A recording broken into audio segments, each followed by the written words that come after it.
Good morning, dear comrades. While the next measurements and experiments are being cooked, I will tell you a scary tale about ESP. Let's start with a short movie.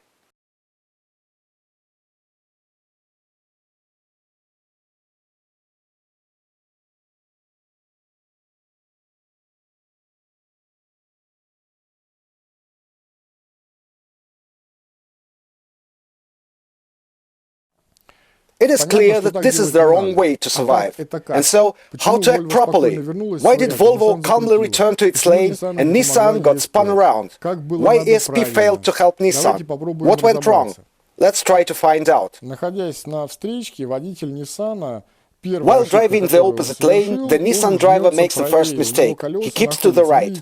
His wheels are, you see, not in a track, where more or less asphalt, but in the snow. This is the first mistake. The second mistake, he turns the steering wheel to the right to return to his lane, but turns it too much.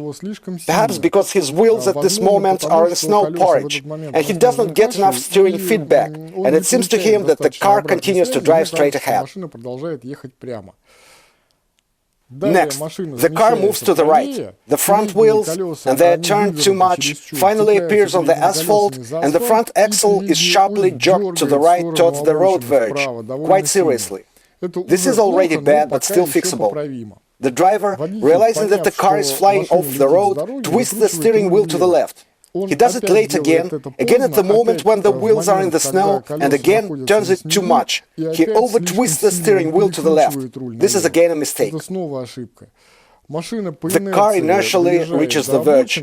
The front wheel, apparently the left one, clings to the asphalt, and since the wheels are steered to the left, the front axle yanks to the left. The rear axle at this moment continues to move inertially to the right. That's it. An uncontrolled rotation begins, and only the driver is to blame. Now he can't do anything with this anymore, when the car is absolutely uncontrollably somehow flying somewhere. The mistake is actually typical. You can easily find a lot of videos on YouTube where exactly the same thing happens. People are late with steering and twist the wheel, thereby developing a rhythmic skidding. Sometimes 2 iterations are quite enough, like here, sometimes it takes more. The result is always the same, the car flies off the road. But why didn't ESP help? To answer this question, first we need to understand what ESP does in general. Well, it seems like it's clear that it helps to keep the car on the road, but what is considered as a road? What is the road in terms of ESP? In fact, everything is simple. ESP is trying to steer the vehicle along the path specified by the driver. The driver turns the steering wheel, and ESP tries to direct the car right there. The second important thing is that ESP doesn't cancel physics. In this case, the driver has swung the car so efficiently that no ESP could do anything with it. Inertia is more powerful than the tire grip. Miracles may happen, but not this time. In short, ESP is not some kind of magical omnipotent thing, it is just a tool, albeit a very powerful tool that helps the driver direct the car where the wheels are turned, nothing more. Hope I haven't touched your tender feelings with this depressing truth.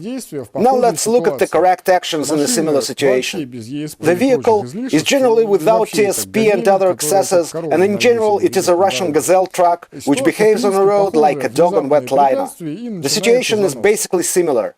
A sudden obstacle leads to inevitable skidding. Please note that the Gazelle driver released the brake before he began to maneuver. Then he turns the steering wheel to the left to go around the obstacle, but being still in his lane, he begins to return the steering wheel back to the right and turns it until the front wheels look straight along the road. The driver does not over-twist the steering wheel, it's important.